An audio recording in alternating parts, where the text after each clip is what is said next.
How to turn on or turn off Apple advertising personalized ads on the iPhone 16 series. First, let's return back to the home screen by swiping up at the bottom of the screen. Then on the home screen, tap on Settings. Now from the Settings page, we then scroll down and tap on Privacy and Security. Then in here, we scroll down and then tap on Apple advertising.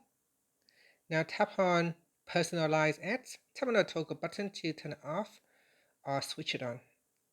And here say turning off Personalized Ads will limit Apple's ability to deliver relevant ads to you, but will not reduce the number of ads you received.